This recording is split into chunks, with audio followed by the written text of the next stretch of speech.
এই তো এসে গেছে আমার সোনা বাবা। আরে তুই তো আগেই হনুমান সেজে এসে গেছিস, দারুণ সুন্দর লাগছে। কে সাজিয়ে দিয়েছে তোকে? মাম্মা। আচ্ছা,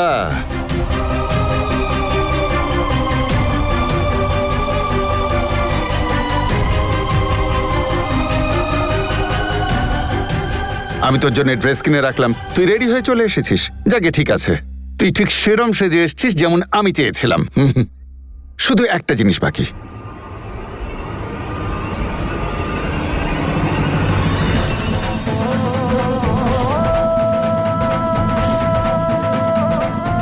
ভেতরে চলো দিদি, মনে সাহস রাখো।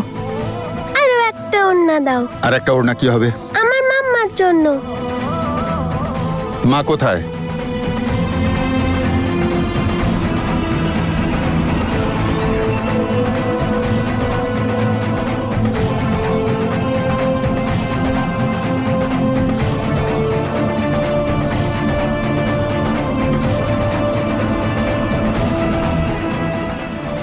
বেরিয়ে যা এখান থেকে, তোদের মুখ যেন আমি আর না দেখি। বেরিয়ে যা।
মাম্মা জানো তো, এটা আমার দাদু ভাই মিস্টার দীপ সিং।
বাড়ির লক্ষ্মী বলতেন না? দেখুন, আজ বাড়ির লক্ষ্মী আপনার সামনে দাঁড়িয়ে আছে।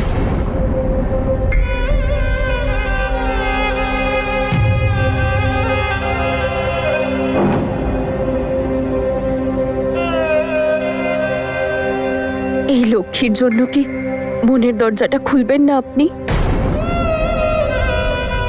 আর বাবা, ক্যান্ডি ক্যান্ডি আপনার নিজের রক্ত, নাতিও আপনার।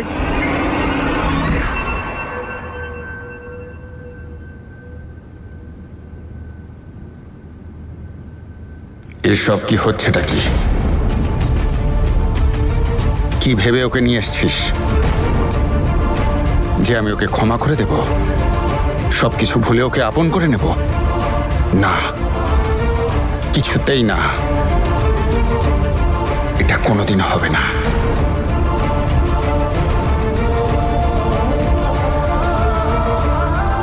আমি ওকে কোনোদিনও ক্ষমা করব না, আর ওর ছেলেকেও আপন করব না।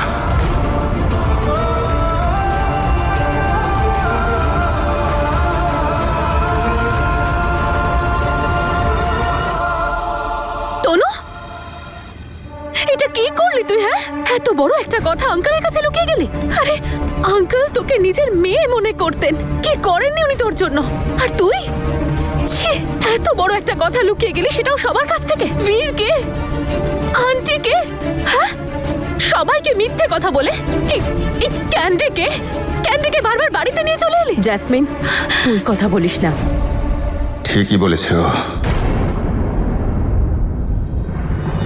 তোকে মেয়ে বলেছিলাম, কিন্তু তুই আমার সেই আবেগকে, বাবার সেই ভালোবাসাকে ব্যবহার করলি।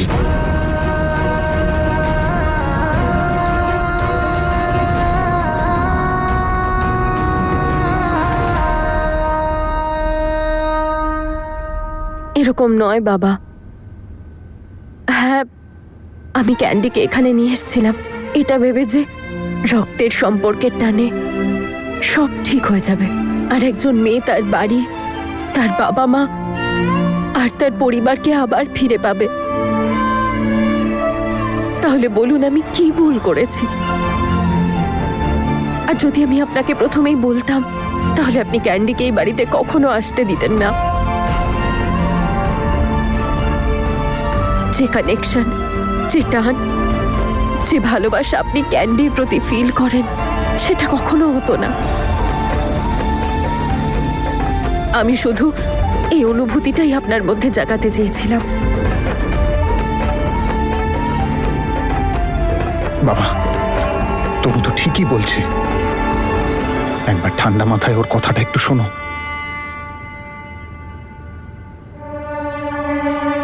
একবার যদি একটু ভাবা। তোমার মাথা ঠিক আছে তো? তুমি কি করে মিথ্যেকে সাপোর্ট করতে পারো? তুমি দেখতে পাচ্ছ না তনু কিভাবে সবাইকে মিথ্যে কথা বলেছে? আর তোমার কি মনে হয় তনু এই সব কিছু ভেবে চিন্তেই করেছে? ক্যান্ডিকে এইভাবে রোজ রোজ বাড়িতে নিয়ে আসা, রাতে বাড়িতে রাখা, সবার মন জয় করা শেখানো, এই সব কিছু স্কিম ছিল ওর। দেখলেন তো যে মেয়েটাকে আপনারা সবাই মিলে এত বিশ্বাস করেছিলেন, সে কি করলো আপনাদের সাথে? কি পরিণতি পেলেন আপনি আপনার বিশ্বাসের? ওকে আজ আমি এই না গো, ওদের পারিবারিক ব্যাপার না, এখানে যেও না। বারে তনু, খুব ভালো তো। আমি জানতাম না যে তোর মাথাতেও এরকম শয়তানি বুদ্ধি খাটে। তুই তো বাবা বাবা করে আঙ্কেলের সাথে গেম খেলে দিলি। যেগুলো তুমি জানো না তার মাঝখানে কথা বলতে এসো না।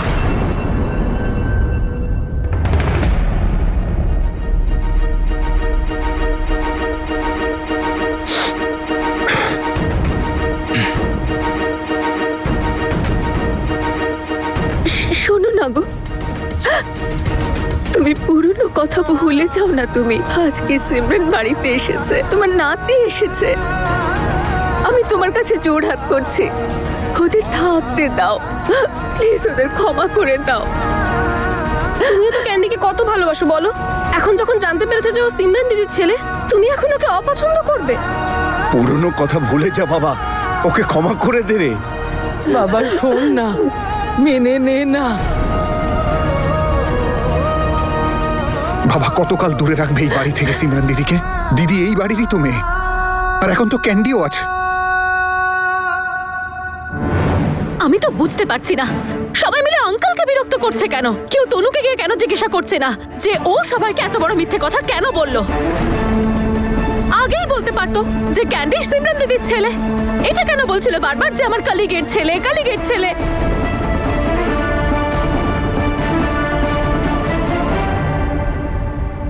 আচ্ছা, এমন কি পরিস্থিতি হয়েছিল যার জন্য এত বড় মিথ্যে বলতে হলো তোকে? জানি না এমন কোন টপ সিক্রেট লুকিয়ে রেখেছে ও আর সিমরান দি এই ক্যান্ডির ব্যাপারে।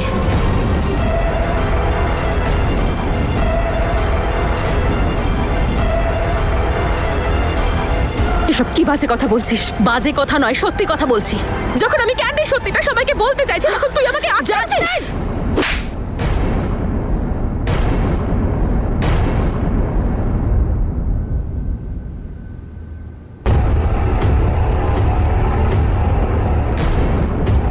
নিজের মুখটা বন্ধ কর, আর যে ব্যাপারে কিছু জানিস না সেই ব্যাপারে উল্টো পাল্টা কথা বলা বন্ধ কর। আরে ওপরওয়ালাকে তো একটু ভয় কর জ্যাসমিন। এখানে যারা দাঁড়িয়ে আছে সবাই বাবাকে বোঝানোর চেষ্টা করছে যাতে উনি ক্যান্ডি আর সিমরানদিকে আপন করে নেন, আর তুই একটা বাচ্চার পরিচয় নিয়ে প্রশ্ন তুলছিস। ক্যান্ডি সিমরানদির ছেলে, বুঝেছিস তুই?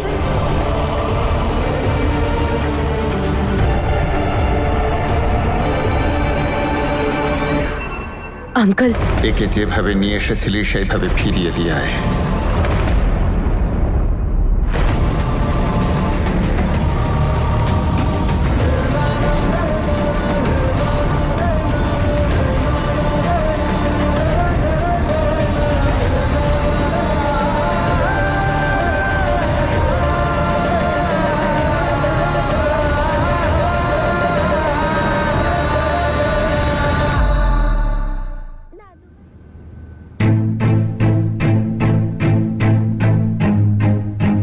চলো সিমরান দিদি,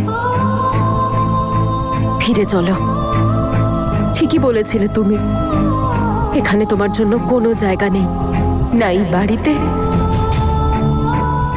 আর না কারোর মনে।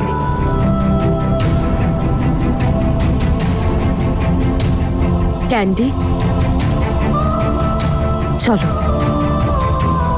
এখানে তোমার কেউ নেই। না, আমি দাদু ভাইয়ের কাছে যাব না। আমি বললাম তো আমি ক্যান্ডি? দাদু ভাইয়ের কাছে যাব। আমি দাদুর কাছে যাব।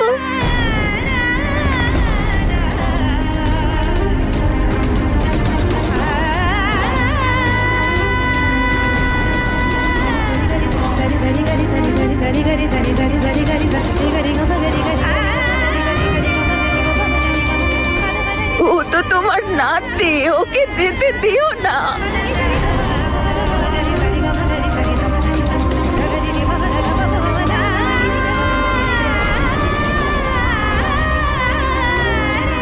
বাবা প্লিজ, বাবা আটকাও ওদের প্লিজ। বাবা আটকাও ক্যান্ডিকে। ওদের থামাও।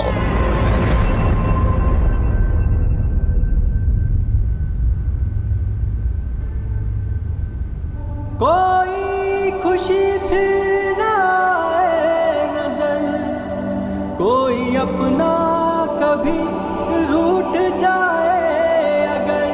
দাদু ভাই, কি হয়েছে? তুমি আমার উপর রাগ করেছো? কারণ আমি তোমার আনা ড্রেসটা পরিনি তাই তুমি আমার উপর রাগ করেছো? সরি দাদু ভাই।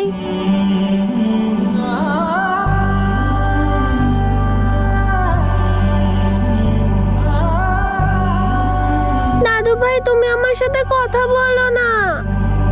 कोई আচ্ছা ঠিক আছে, আমি তোমার আনা ড্রেসটাও পরে নেব। कोई अपना তারপর তো তুমি আমার সাথে কথা বলবে। এখন ভাব তো, বলো।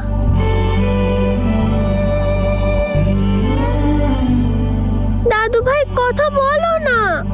तेरा मुझसे है जन्मों का नाता, দাদু ভাই, সত্যি তুমি আমার সাথে আর কখনো কথা বলবে না? का नाता कोई, तेरा मुझसे है जन्मों का नाता कोई। ক্যান্ডি, তোমার দাদু ভাই তোমার সাথে আড়ি করেছে। উনি আর কখনো ভাব করবেন না। সেই জন্য বলছি, ফিরে চলো।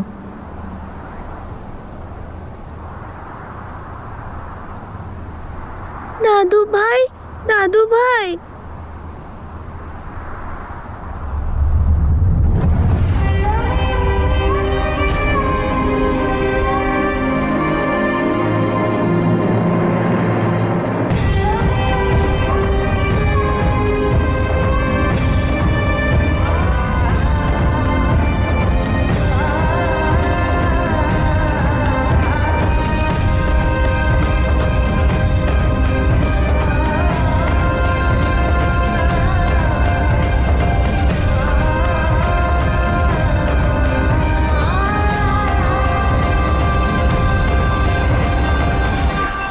আমি তোর সাথে আড়ি করিনি বাবা ক্যান্ডি।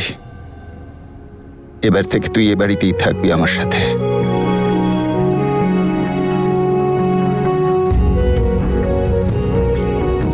এখন থেকে এ বাড়িটা তোর, তুই এখানেই থাকবি চিরকাল। সব সময় তো থাকতে পারবো না। কেন?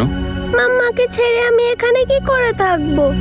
তোকে কে বলেছে তোকে মাকে ছেড়ে থাকতে হবে? তার মানে তুমি বলছো মাম্মাও একসাথে থাকবে এখানে? হ্যাঁ সোনা।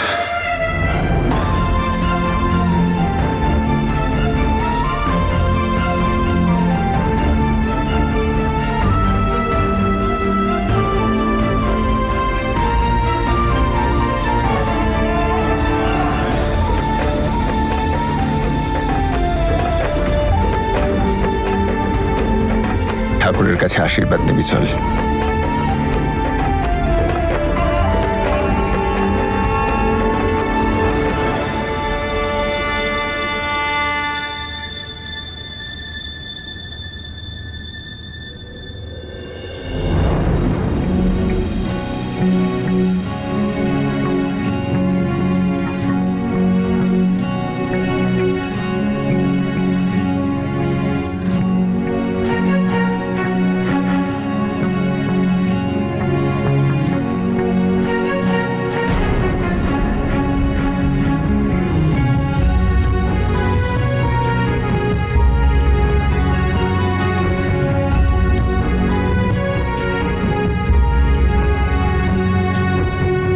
এখন বুঝলাম এটাই তো জরুরি কাজ ছিল।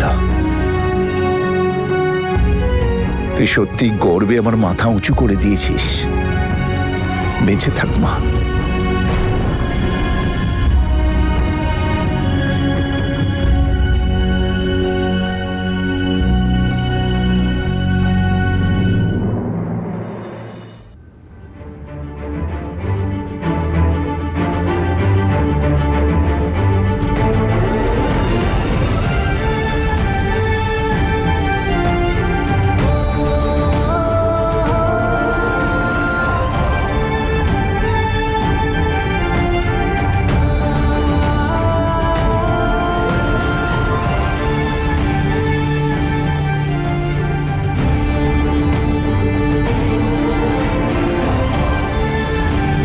কিভাবে আমি তোমাকে ধন্যবাদ জানাবো মা? তুমি আজ আমার স্বপ্ন পূরণ করলে।